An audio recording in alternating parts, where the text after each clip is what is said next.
Well, we're now shifting focus to the Israel-Hamas war, and Gaza's health ministry is warning of a looming catastrophe for displaced Palestinians in the enclave. The health ministry officials are raising an alarm over hunger, dehydration and disease that they call a triangle of death emerging in the region. The UN has reported that since October 7th, over 90% of civilians have been displaced in Gaza. Added to this, the humanitarian crisis is worsening as little aid is trickling into the enclave. Meanwhile, in Israel, some family members of the hostages being held captive by Hamas took to the streets once again to protest against the humanitarian aid being sent to Gaza. Close to 30 protesters blocked 8 trucks going into Gaza via the Kerem Shalom crossing. They were stopped by Israeli police personnel.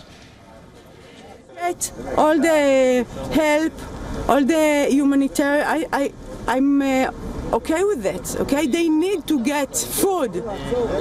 Okay, but my father-in-law need also get medicines, get food, and we don't know anything about them, and we don't. No one went there and to see them, to photo them, to see if they're okay.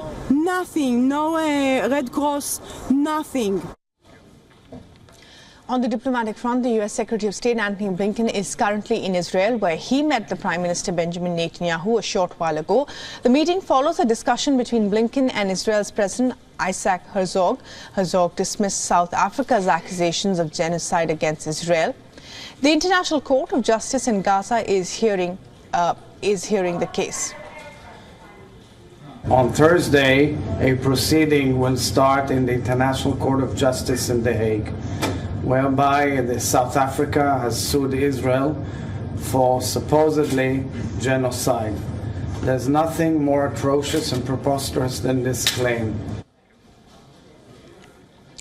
And in the backdrop of the war in Gaza, in the latest address at Doha, Hamas chief Ismail Haniyeh called on Muslim states to provide Palestinian groups with weapons. He said, and I quote here, "We see countries of the world pouring weapons into the occupation.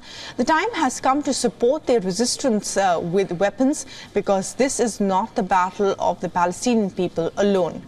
On the second front of the war, the Iranian-backed Lebanese group, the Hezbollah, claims that it targeted an Israeli command center in the city of Safed. The attack was in response to the Israel killing of the Hamas deputy leader Saleh al-Aruri and Hezbollah's field commander Wissam Tawil. The health ministry claimed that over 23,200 Gazans have been killed as a result of Israel's ongoing military operations in the region. And earlier today, we spoke to our correspondent Susan Tehrani about Biden administration's plans to push Israel out of Gaza soon. Listen in.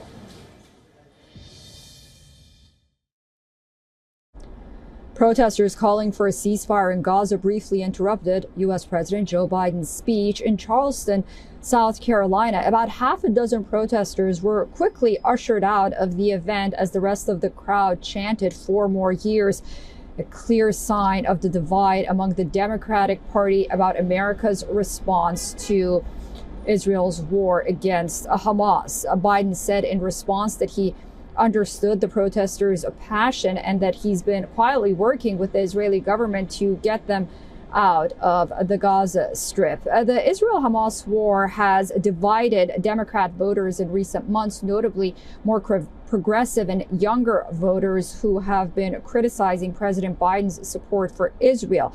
The incident happened during President Biden's second campaign speech at a church in Charleston, South Carolina. His focus during that speech was to warn the American public and the crowd that former President Donald Trump, his likely Republican contender for the 2024 presidential election, is a threat to democracy. Susan Tehrani reporting from New York for WION World is One.